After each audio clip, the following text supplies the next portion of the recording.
Welcome to Sumita Roy's English classroom. I'm Professor Sumita Roy.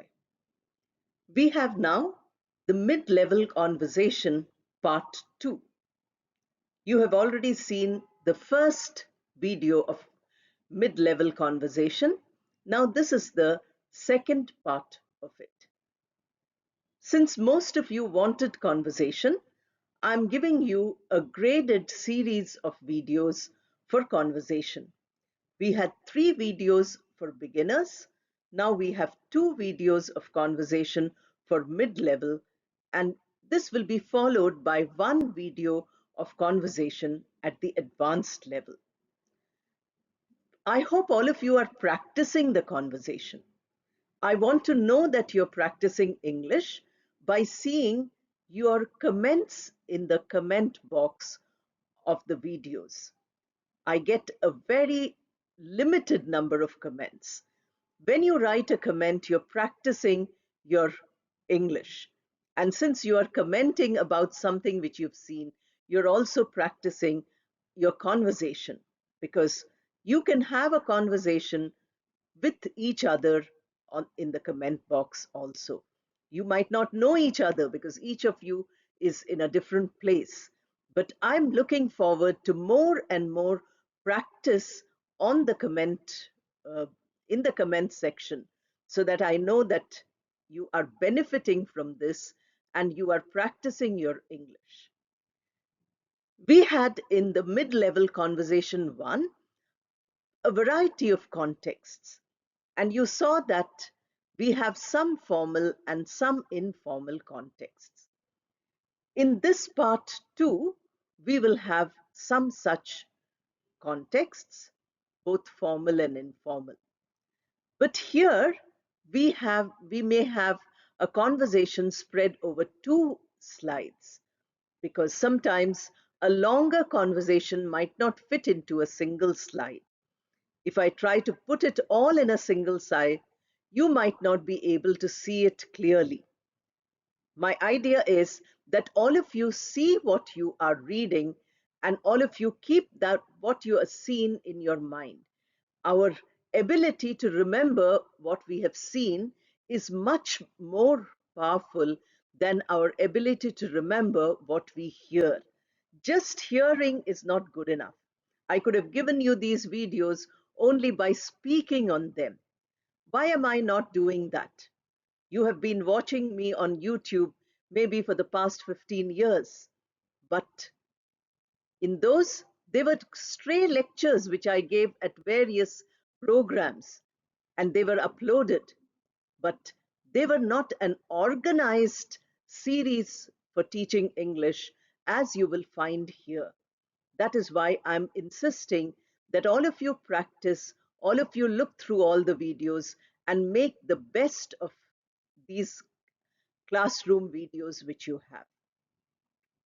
So some of the videos might be long. Then you might have one video which has, one slide which has 2 responses, like the invitation, which you will find here. So there are a variety of differences. You will also find a difference in structures and vocabulary. From the beginner's level to the mid-level, the vocabulary has changed. The structures have become more complex. These things you need to notice. Unless you analyze the video, unless you compare it with other videos, unless you see them again and again, you will not be able to make out these things. Unless you are able to understand what you are learning, how much you are improving, unless you do self-analysis, you don't know whether your English is really becoming better. As I told you, we can have English at the topmost level and still we can improve it. Or we can be right at the bottom. I'm still getting some mails where the word is only written English. Then I tell them, please subscribe to the channel so that you get beginners videos. By practicing those beginners videos all the time, you will be able to get confidence in speaking. So I hope the conversations are giving you that confidence. After listening and practicing, you are going out into the world and using similar structures, using similar points in your conversation. Let us begin with the first slide. The title, as you can see clearly, is Leaving a Message. Sometimes you have to leave a message with some people. Sometimes we leave telephone messages also, on voice messages, and so on. So here, a person in an official context is leaving a message. How this is done? If you need to do it at some point of time, will you be able to use these structures? That question you have to ask yourself. And then when you practice, you have to see how many of these structures, how many of these sentences you can use. What are the ideas behind it? And what is the information which you need to communicate? These are all important things you have to note. So here we have two people, one person who works in the office and the other person who has to leave a message for somebody in that office. So you have the first person speaking. May I speak with the duty officer, please? So the person at the office says, I'm sorry, the officer has gone on some special assignment today. Some work is there. We are using the word assignment. As I told you, vocabulary is becoming higher as the graded videos go up. Your English is better than the beginners, then you have to learn vocabulary which you can use. May I know when she will come back? You know, the person who wants to contact the duty officer needs to know when she will be back from her assignment so that he can get in touch. So it's clearly given here. Now the person in the office says, Madam is not expected back in office today. You could call up tomorrow. That is one solution to your problem, because she's not there, you can't talk to her. At the same time, if you want to speak with her, so if your need is to speak with her, you can call up tomorrow, same time. But the person who wants to contact the duty officer does not want to wait. Oh, that'll be too late. I have to tell her about something very urgent. That is where the message, leaving the message comes in. So if you talk to the person, no need to leave a message. But here you are not able to talk to the person. The person is unavailable. So you have to leave a message.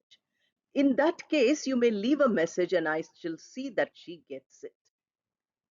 The promise is that you leave a message, I will communicate to her. Today, outsiders cannot speak with her, but she will be in touch with the office. So the office can communicate the message to her, even if it's an urgent message. That would help. Please tell her that the delegation, which was supposed to meet her on the 10th of this month, would like to meet her on the 8th instead. Now, see how the message is that, information is given in the message. Who is that? What are the dates? And then, of course, the time would be the same, that is 10 a.m. Date, time, and purpose all are given in the message. In case Madam has some other program at that time, I can be informed at this number. And some phone number is given. I've just put a few stray numbers here. So you can imagine what all is required in the message. You wanted to talk to an officer who you wanted to tell a few things to. One of them is what is the purpose. The other is what is the date, the change of date. And the other is what is the time. And how to know whether this is confirmed or not. The person who's taking the message can inform that yes, Madam has agreed or Madam is not free, this kind of thing. Therefore, your own number is also required.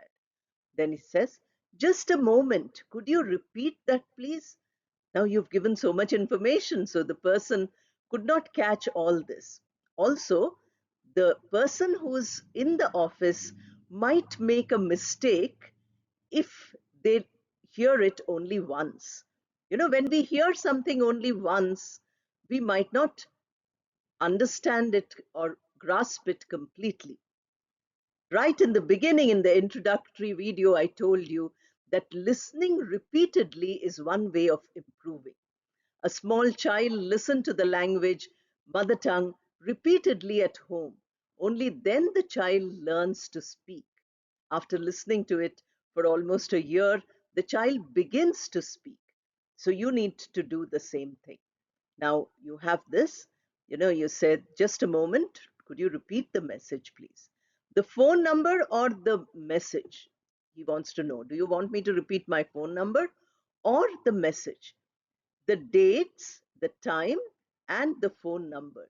So she has understood that the meeting is going to have a date change.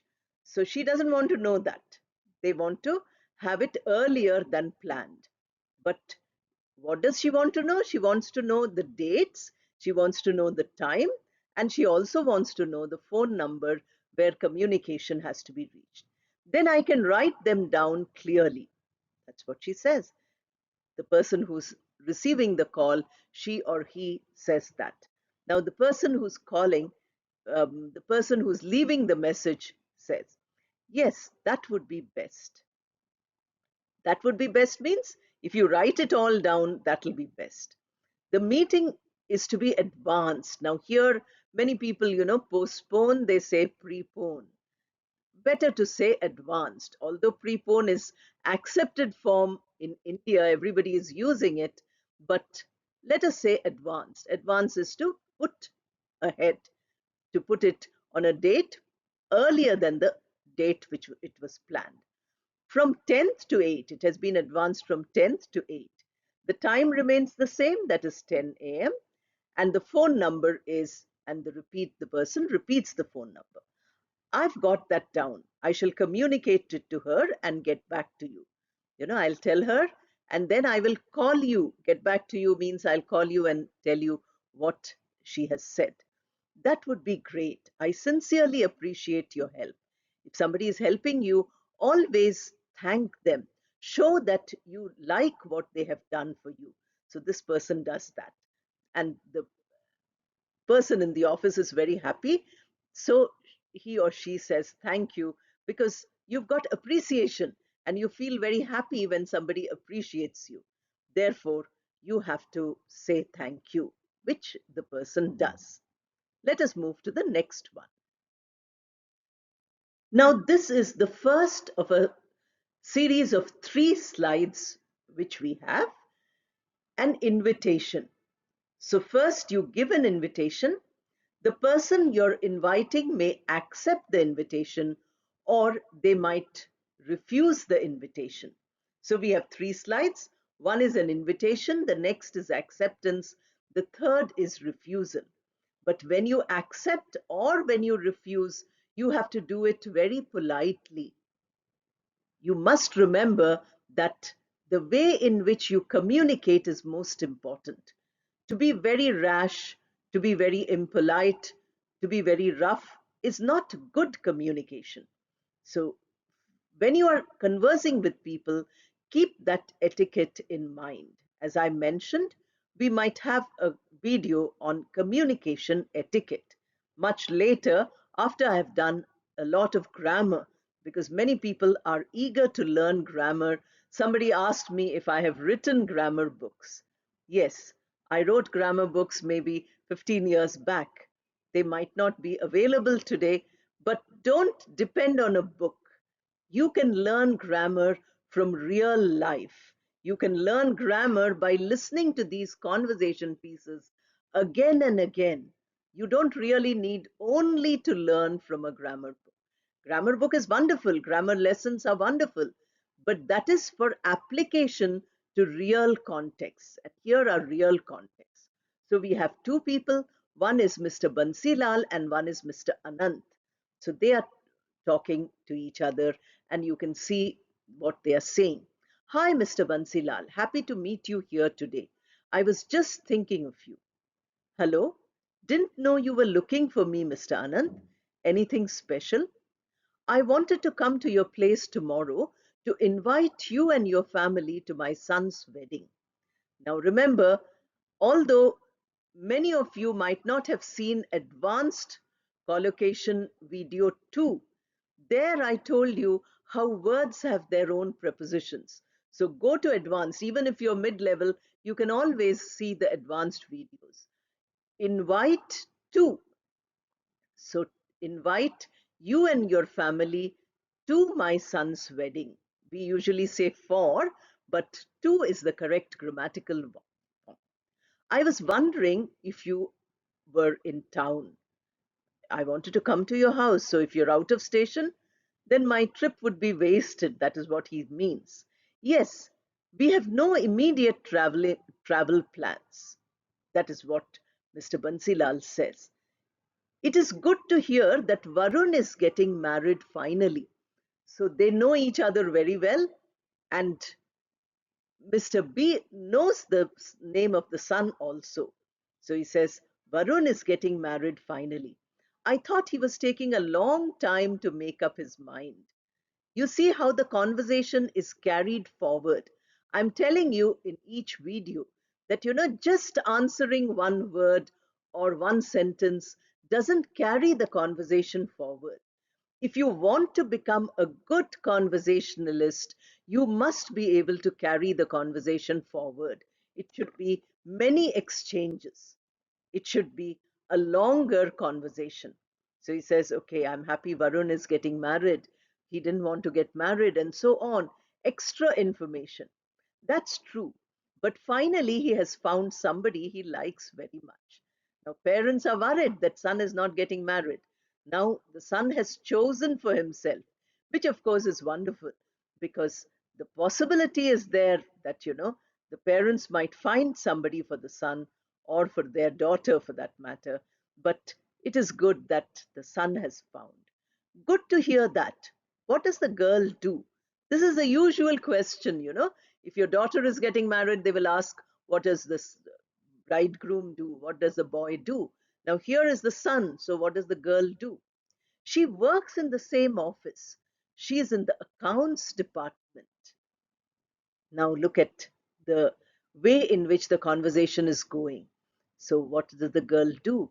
The girl is in the same office, so they met like that. They chose each other. She's in another department, and that is the accounts department. So that's nice. That will be very convenient for them even after marriage. So, working in the same place, in the same organization, Mr. B feels is very convenient. Will they live with you? Now, as we saw earlier, also, we have joint families very often, even today in India. We have strong family structures. So he says, will they live with you? No, they have booked a flat closer to their workplace. Now the father says, no, they're not going to live with us. They'll go close to where they're working. I see. Traveling such a long distance. Now, there is no negative comment here. Usually, oh, your son is going away. Nothing like that. A a positive direction to this communication. Traveling such a long distance every day must have been difficult for Varun. Varun was already working in that same organization. He was traveling from your house every day. Now, if they stay close to the workplace, it is very good. It's also good for, our consumption of fuel and so on, traffic jams on the roads. So it is very good. That's true. Anyway, I'll come to your place tomorrow to formally invite you. Request all of you to come for the wedding, Mr. Bansilal. Of course we shall. Thanks. Look forward to attending the wedding. So this is the invitation which is given. Already Mr. Bansilal has made it clear that he is eager to attend. But we have a whole slide on acceptance by the whole family of Mr. Bansilal. Let's see that now. As I told you, this is a continuation of the previous slide. So Mr. Bansilal comes home, obviously, and tells the family that, we have to go for a wedding. Keep yourselves free on 15th. Mr. Anant, our erstwhile neighbor, is coming today to invite us to his son's wedding. They were neighbors earlier. Now they're not neighbors anymore, but still they're being invited. Mrs. Bansilal now replies, "How nice. Varun grew up in front of us." So she remembers this little boy who was growing up. Now he's getting married. "We must all go for the wedding." Now she asks the children, "Madhu and Papu, hope both of you are free on that day." Already date is mentioned, 15th. Previous slide also date is mentioned, 15th. Madhu says, "Yes, mother, I'm free. It'll be very exciting to attend Varun's wedding. They must have all been friends. We'll meet all our friends from the old neighborhood." So they have moved to a new place and the old neighborhood is very good. So Pappu says, "I think I have promised to meet some friends on that day." But he also wants to go. "But I shall cancel that." He makes it quite clear. Everybody is accepting. All the four members will give their acceptance. Can't miss Varun's wedding when he has decided to get married at last. We heard in the previous slide. See the continuation between the two slides. Earlier, the father had said Varun took a long time. Now, the son is also saying that finally, Varun is getting married. There comes Mr. Anand. So you can see from the window or somewhere, there comes Mr. Anand with the wedding card as promised. He comes and says, "Good day, everyone. Glad to see that all of you are at home now. I wanted to meet each one of you and request you to come positively." Now, they all know about the wedding, so he's giving the card and says, "You have to come." Madhu says, "We are looking forward to it, uncle. Father has just told us about it and we are excited." The father of the bridegroom now speaks. He says that Varun could not come, but he has sent his special request. Please attend all the pre-wedding ceremonies too. Now, in Indian weddings, as you know, the ceremonies go on for many days. You have each day some big, huge affair. It is a big fat Indian wedding. Many people are doing today wedding tourism. People from all over the world are coming to watch an Indian wedding. So you can imagine how colorful the Indian wedding is. So he's saying that Varun has said, I'm not saying alone. Varun himself has said that you must attend all the pre-wedding ceremonies. Now, Mr. B says, "Okay, the wedding is on Sunday. So we will all be there for events taking place on Saturday and Sunday. Weekend, we are all free, so we will attend. But on weekdays, I don't know. I mean, others might go, the wife and the children might go. If I can promise to be there, please try." The father again says, "Please try." All details are in the wedding card. So the card has all the slips, which day, what time, what ceremony is organized. "We shall eagerly wait for you." Now, Mrs. Bansilal says, "Thank you." And that is how the acceptance ends. So all four of them have accepted. Only Mr. Bansilal feels if it's on a weekday, he might have to miss out because he has work. But all other days they will attend. And the wedding, which is on 15th, everybody will attend. That they have clearly said. So you can see how acceptance is given very decently, very politely, in a manner which shows, that warmth and eagerness which all of them have shown. The boy says, "I cancel all my meeting with friends." The girl says, "I'm excited." The mother says, "We've seen this boy grow up, so we must go." So there is a way of accepting, and that acceptance is very clear here. So when you are invited, you have to accept by showing all the warmth and the emotion which you feel for the joy which you feel for having been invited. Let us now move on to the refusal. But remember, refusal also has to be done very politely. This is the third slide in the series I told you. First was invitation, second was acceptance, now this is refusal. So this time Mrs. Anant comes with an invitation. Good morning, Mrs. Patil. How are you? Mrs. Patil says, fine, thank you. It's been ages since we met. Do come in and sit down. Miss A says, I have come today for a special reason. Varun is getting married on 15th, and I request you and your family to come and bless the couple. Now, you see, differently the invitation is given. Earlier, when invitation was given, it was one way. When again the second slide, Mr. Anand came to give the invitation, it was in another way. But the meaning is the same, it's only the expression that has changed. I'm telling you again and again that we need to have a variety of expressions for a single meaning. Unless we learn that, our language does not improve. If you have just one way of explaining, then that is not good enough. Many times I remember that people who teach the sciences or who teach maths or commerce, they used to tell me in the university that when we explain the theory in a single format only. Somebody cannot understand, we don't have enough English to explain it in a simpler way or in a different way from the textbook. So can you tell us how to do it? That happens in real life also. Many times you keep repeating the same thing because that's the only expression you know for that meaning. Now, for a single meaning, if you know two or three different expressions, that means your English is improving. That means you're becoming better. So you can learn this from these three slides. The context is the same, the meaning is the same, giving a wedding invitation, but giving it in different formats. So you say that, I request you to come and bless the couple. Till now, nobody has said that. That's very good news. I'm happy that your son is getting married.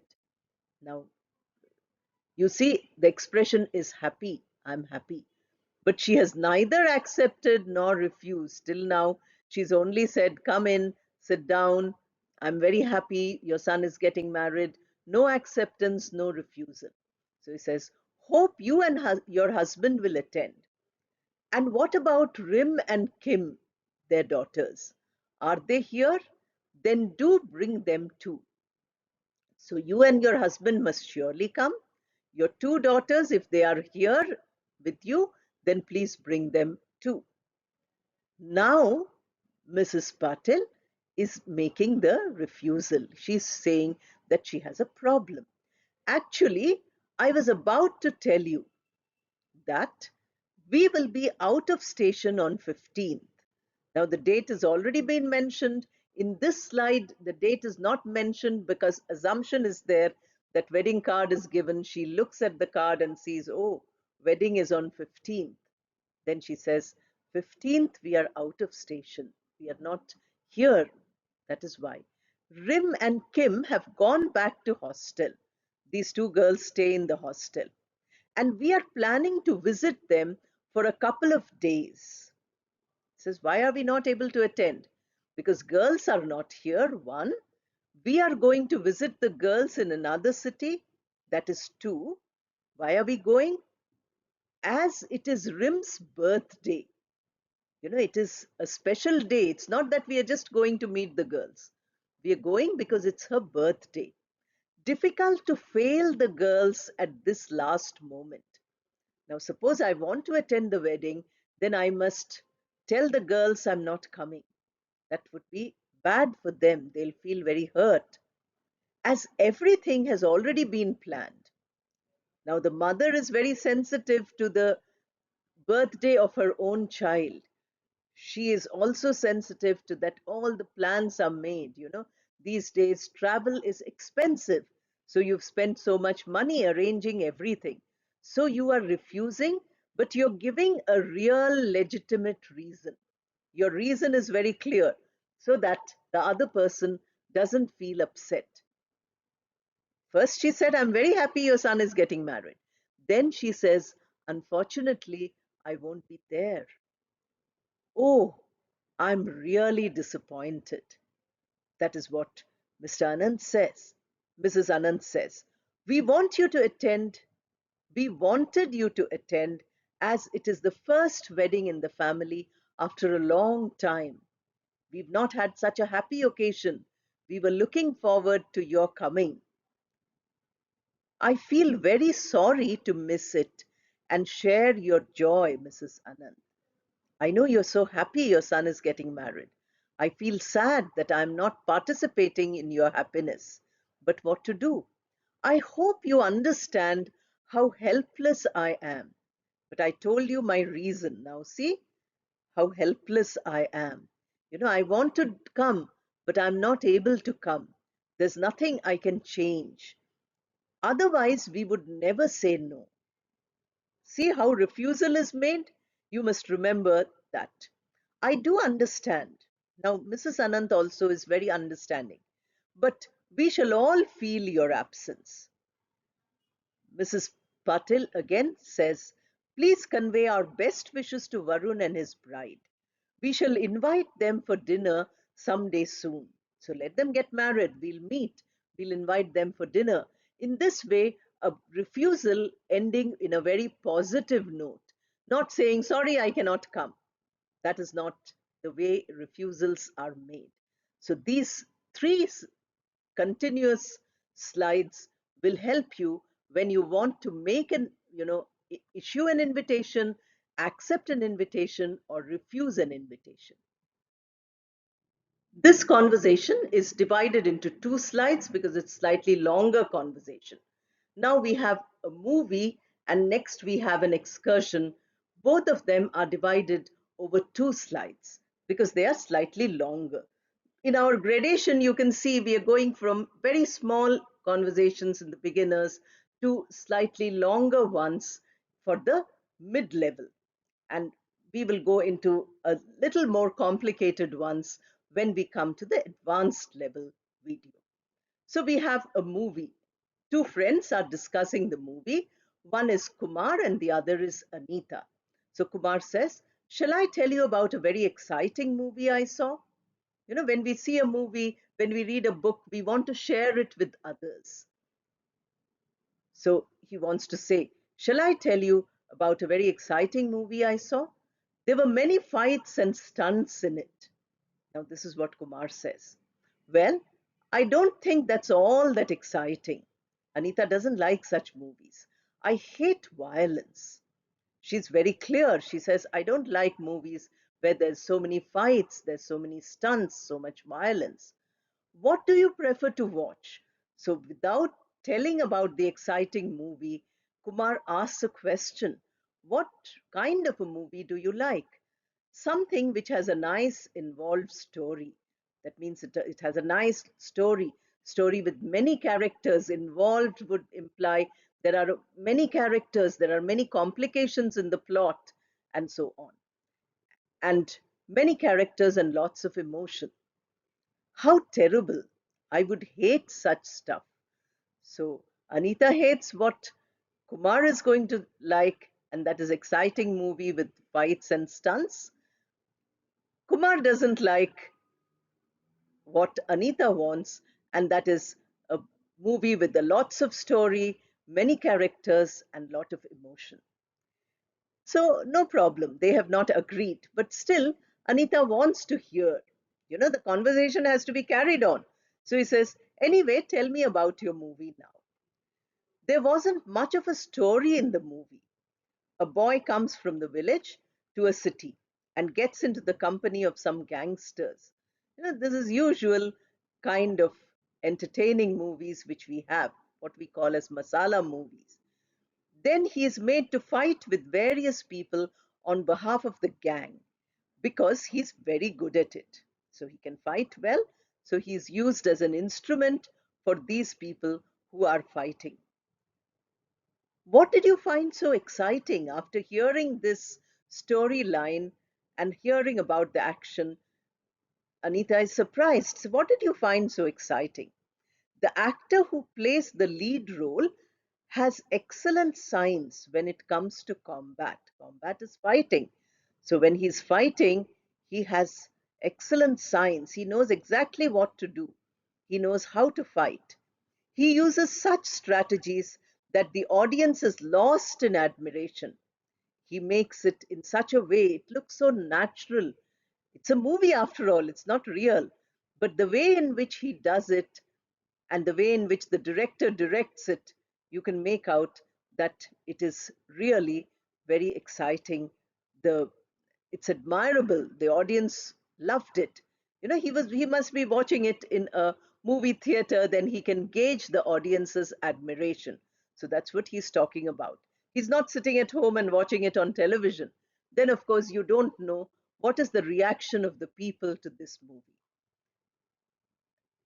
I know there are many people who go to the movies only when there is much violence in it. So he says, yes, this has become very normal.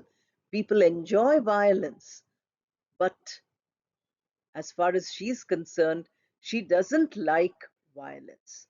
Now, this is only half the conversation. The other half of the conversation is in the next slide. Let us move on to that.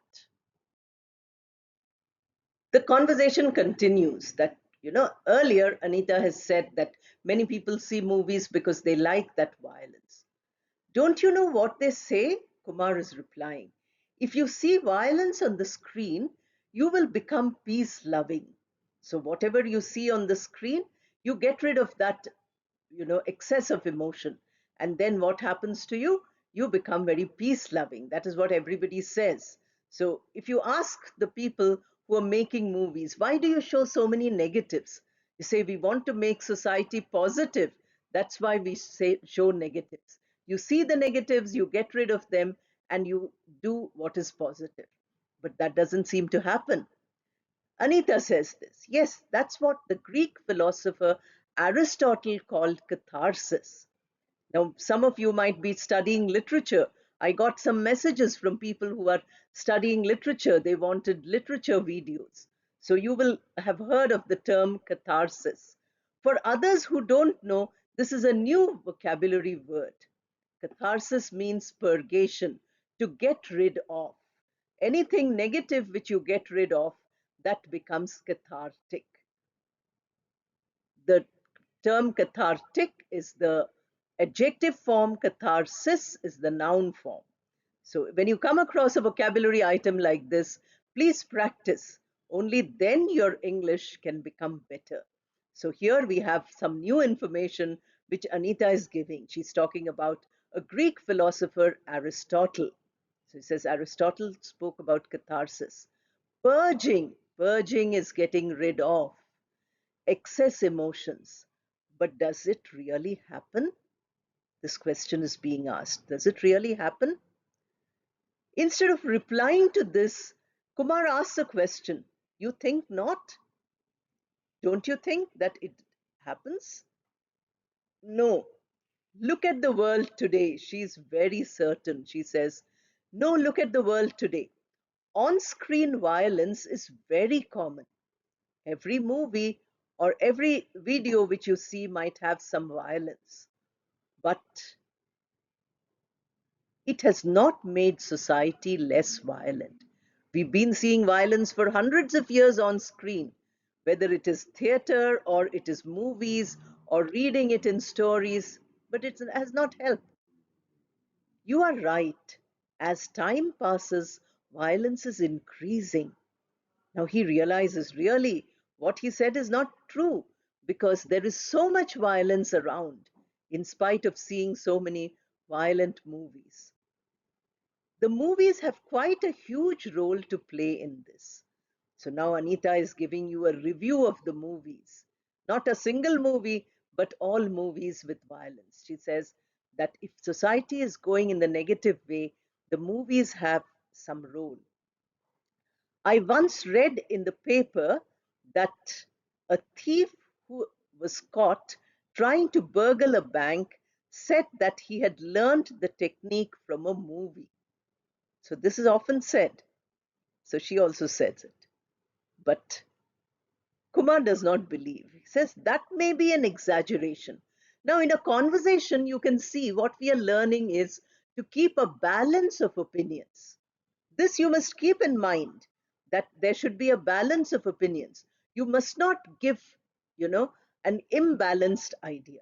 He says, this may be an exaggeration, too much, He must have had the desire to steal even before he saw the movie. After all, thousands of people must have seen the movie. That same movie, How to Burgle a Bank, thousands might have seen, or millions might have seen. Not all of them went to burgle a bank. So you must have those tendencies. If you have those tendencies, only then you will feel like doing a negative thing. You have a point. So Anita, after that long speech, now agrees. Yes, I'm sure what you're saying is right. People only learn what they want to. That's true for English also. You learn what you want to. Many are there who are seeing these videos and sharing with their friends and students and colleagues and classmates because they want them to also learn. But is it possible for everybody to learn? I can only give you a video, I can give you some suggestions. I cannot make you learn. We have a saying in English that you can take a horse to the water, you cannot make it drink. So if we have thirst for knowledge, we learn. If we have thirst for negatives, then we learn how to burgle a bank. We should get rid of that and go towards positives. I think it is best to see movies for entertainment. So now Kumar gives a very balanced view. And then forget about them. Don't take them so seriously. See them for entertainment. Or learn only something positive from them. This Anita says that, it is, if we can learn something positive, good. Otherwise, if they are entertaining, that is also good because entertainment is also important. So these are the two slides where we saw a continuation of the same dialogue and discussion about violence in movies or what kind of movies are good. Let us now move on to the next conversation. Here again, we have a dialogue which continues into two slides, an excursion. So this is the first slide, it will be followed by the next slide. At that point, we will close this video because I don't want to make the videos so long that you don't watch till the end. Remember that each model, each conversation gives you certain structures, certain words, certain arrangement of ideas, which you can make use of in your real life conversation. All of you who are eager to speak English, all of you who want to communicate with others in English, will find it very helpful if you take these structures and start practicing them. In fact, I gave you some listening exercises, the mid-level listening exercises, which I find, some of you only have watched, others have not watched. I gave you two stories and two verses, two poetry, two pieces of poetry. If you listen to them, your expression becomes better. If you listen to them, you get more and more ideas about the use of English in your mind. Go on listening to these videos, and then you will find that you become so fluent in your use of English, so correct, so accurate in the use of English. That is most important. So we have here two people, Ella and David. Ella says, David, did you hear the excursion plan? No, I don't think I've heard anything like that, Ella. I'm so excited. So it's an excursion which is exciting. Won't you tell me what the plan is? Wait, let me catch my breath. She has come running, so she's panting, breathing very hard. So let me catch my breath means let my breathing become slower. As soon as I heard it, I came running to tell you and all our friends. An excursion, you said. So while she's regulating her breathing, the other person has to speak. In conversation, you can't have long gaps of silence. Silence is meaningful while speaking, but that silence should be 2 seconds, 5 seconds, and so on, not a long silence. So you said an excursion. Yes, yes. See, emphasis. Not once yes, as we have seen in all the other forms, but two times yes to show that, it is being affirmed strongly. That's what I said. And can you guess where it is to? We are going on an excursion, but where are we going? Can you guess? Last year, we had gone to the planetarium. And before that, we visited a glass factory, I think. So he says, I remember 2 years of excursion. These were to these two places. I can't guess. That's what he's trying to say, that I really cannot guess where we are going. Well, this year we are going to the sea. Sea? Now, David is very, you know, disappointed. You mean beach? But that's so boring. What's there to do at the beach? We don't want to go. If you live along the shore, like these children might be living, then you don't, the sea is nothing exciting. You see it every day, and you don't like to see it. So SEAC and SEEC, like I told you in the previous video, WRITE and RIGHT, pronounced alike but mean different things. Spelling is also different. This is the way in which you enhance your vocabulary. So he says, there's nothing to do there. Just looking at the sea is a great experience. Now, Ella is saying how soothing the water of the sea is, how the waves crash on the shore. Have you ever wondered how many waves come to the shore each day? Those of you who are close to the sea, and I'm sure you know this, those who are far away inland, they love to go to the sea. They love to spend time on the beach because it's a rarity for them, not for people who are near the sea. No, I've never thought of that. My mother told me it's very soothing to look at the waves coming one after another non-stop. Many people use this as meditation, but I have never experienced such a thing. She's right. When you go to the beach next time, you must try it out. You mean when we go there on an excursion from college this time? We are going now to the sea, so I can practice it now.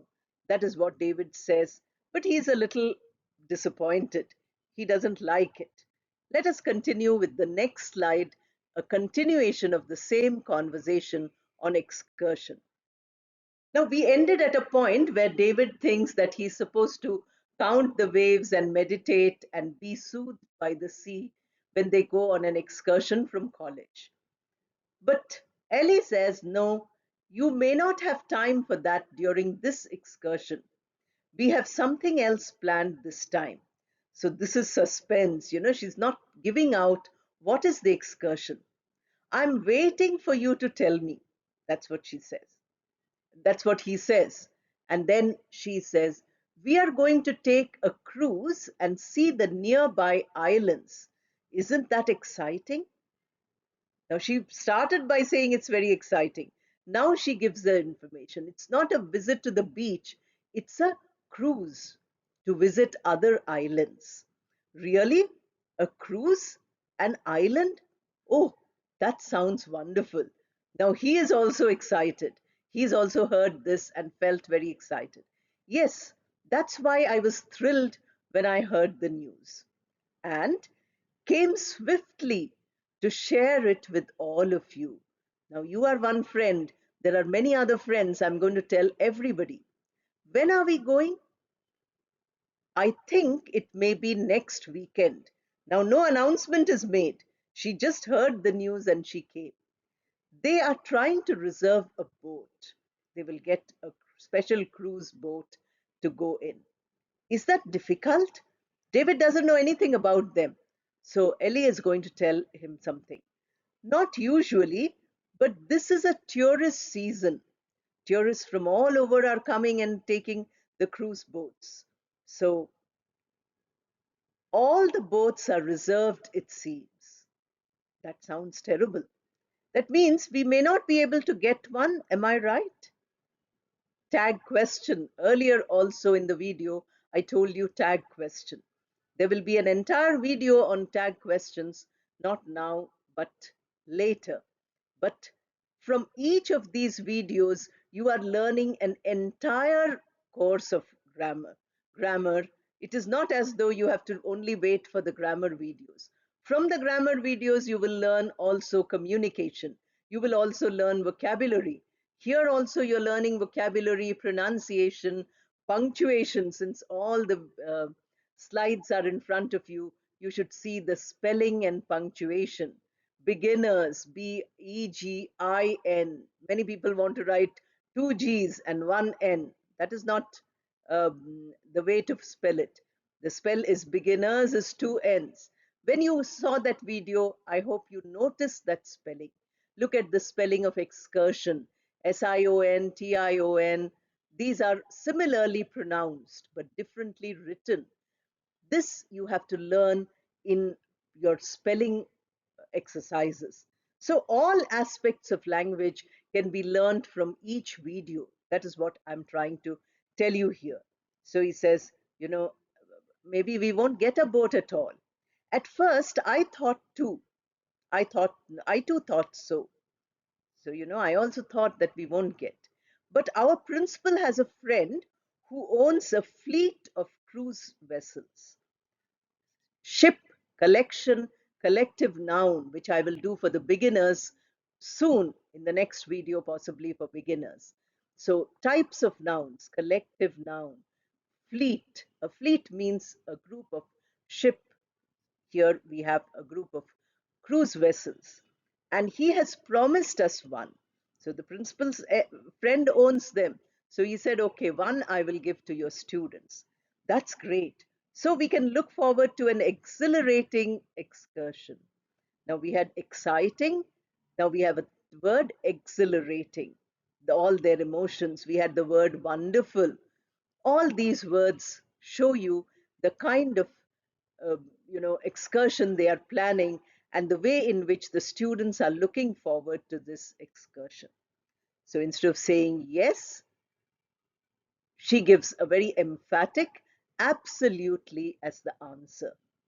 So you can see how structures are changing with each level which is going up, the gradation. You are learning a variety of expressions. I only hope you're going to use these expressions, and I will expect a lot of you to be writing comments. When you write a comment, you are using English. Don't forget that the more you use the language, the better it becomes.